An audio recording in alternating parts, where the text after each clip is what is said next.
mengangkat kisah misteri, ironis, dan tragis dari berbagai belahan dunia.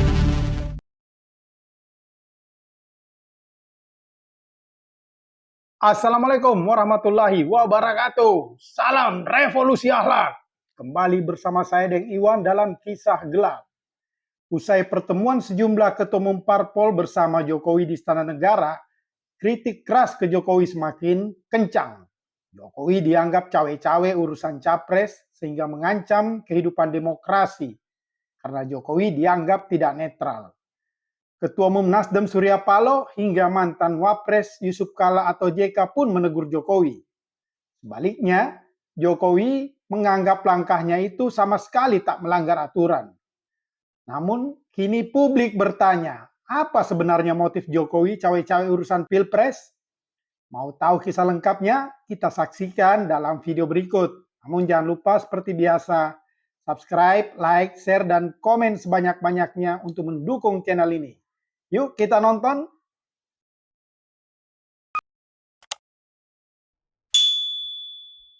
Ketua Umum Partai Nasdem Surya Paloh meminta Presiden Jokowi memposisikan dirinya sebagai seorang negarawan. Meski hak politik Jokowi untuk terlibat dalam pemilu, tapi sebagai pejabat publik harus bisa membatasi diri. Hal itu disampaikan Surya Paloh saat bertemu Menko Kemaritiman Luhut Binsar Panjaitan di Wisma Nusantara, Jakarta Pusat pada Jumat 5 Mei 2023.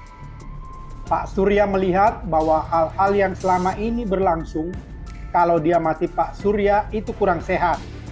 Bahkan disebut tidak sehat kalau caranya begini. Tandas Ketua DPP Nasdem Sugeng Suparwoto kepada wartawan 6 Mei 2023. Ya, mestinya mohon maaf, Presiden sebagai kepala pemerintahan dan sekaligus kepala negara itu harus memposisikan diri sebagai negarawan. Jelasnya. Surya Paloh berpandangan, lanjut Sugeng, endorse yang dilakukan Jokowi bukan hal yang baik. Karena itu Jokowi diminta netral sebagai presiden di pemilu 2024. Bagaimana mengendorse satu persatu itu menurut hemat kita tidak bagus. Dalam konteks cawe-cawe lah kalau bahasa umumnya. Bukan sekedar menginginkan atau mengharuskan bahkan gasnya. Senada dengan itu, Wakil Presiden RI ke-10 dan ke-12 Yusuf Kala atau JK menyampaikan pernyataan tegas kepada Presiden Jokowi agar tak repot melibatkan diri dalam urusan politik. Menurut JK, Jokowi seharusnya meniru Presiden RI sebelumnya, yaitu Megawati Soekarno Putri dan Susilo Bambang Yudhoyono atau SBY yang tidak melibatkan diri terlalu jauh jelang lengser atau turun dari jabatannya. Presiden Jokowi itu seharusnya seperti Bu Mega, seperti SBY dulu. Begitu akan berakhir, tidak terlalu melibatkan diri dalam perpolitikan, kata JK, usai menerima kunjungan Ketua Umum Partai Kebangkitan Bangsa atau PKB Muhaimin Iskandar di kediamannya Jalan Brawijaya nomor 6 Kebayoran Baru, Jakarta Selatan pada Sabtu malam 6 Mei 2023. Mantan Ketua Umum Golkar ini menyebut langkah Jokowi itu dibutuhkan agar suasana demokratis bisa lebih mengiringi dinamika politik yang berjalan di tanah air. Namun, Jokowi sendiri berkekeh bahwa apa yang dilakukannya selama ini termasuk mengundang 6 ketua umum parpol koalisi pemerintah di Istana Merdeka pada Selasa 6 Mei 2023 malam bukan merupakan bentuk ikut campur urusan politik praktis.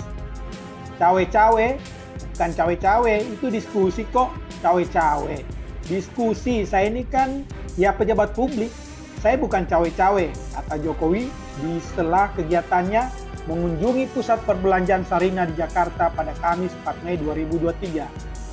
Merespon hal tersebut, pengamat politik yang juga akademisi dari Universitas Nasional atau UNAS Jakarta, Dr. TB Masa Jafar menilai langkah Jokowi selama ini dengan mengendorse capres tertentu jelas ikut campur urusan politik praktis terkait pemilu 2024. Itu jelas ikut campur, itu jelas cawe-cawe urusan pemilu. Kan dia endorse capres tertentu. Publik tahu kok itu, kata TB Masa.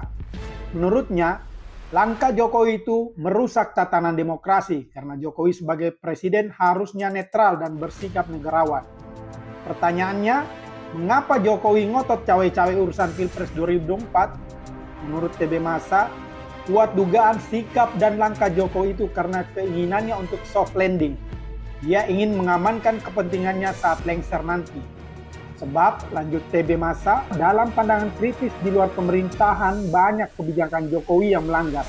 Mulai dari kasus dugaan pelanggaran HAM, diantaranya kasus kilometer 50, kasus dugaan korupsi anak-anaknya seperti yang dilaporkan dosen Universitas Jakarta, Ubedillah Badrun ke KPK, dan kasus lain yang menyangkut kroni-kroninya.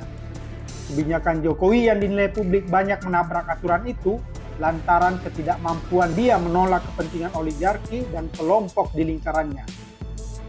Kebijakan Jokowi dinilai publik banyak yang melanggar aturan, itu karena Jokowi tidak mampu menolak kepentingan oligarki dan kelompok di lingkarannya. Makanya Jokowi panik, semua akan terbongkar saat lengser nanti. Dia ingin soft landing dengan cara mengendorse capres yang dianggap bisa melindunginya. Jelas TB Masa. Namun, apakah dengan mengendorse capres tertentu dia bisa aman dari kasus-kasusnya? Tentu tidak ada jaminan. Karena pada akhirnya, kata TB Masa, Jokowi akan terpental dan ditinggal sendiri setelah lengser. Capres yang di-endorse termasuk oligarki akan cuci tangan dan melepasnya. Apalagi Jokowi tak punya kekuatan politik sebab dia bukan ketua umum parpol. Oligarki itu pragmatis, jika kepentingannya sudah selesai, maka Jokowi akan ditinggal dan berpaling pada pemimpin baru. Apalagi Jokowi hanya petugas partai di PDIP. Dia tak punya kekuatan politik. Pak Harto saja yang begitu full power akhirnya ditinggal sendiri. Jadi percuma dia endorse capres siapapun, lebih baik dia jadi negarawan seperti pendahulunya. B.J. Habibie sampai SBY, semua bersikap negarawan, papar TB Masa. Lebih lanjut, TB Masa menjelaskan, kepanikan Jokowi jelang lengser semakin bertambah saat menyaksikan fakta bahwa capres Anies yang didukung mayoritas rakyat kini semakin melejit dibandingkan capres yang di-endorse Jokowi seperti Ganjar.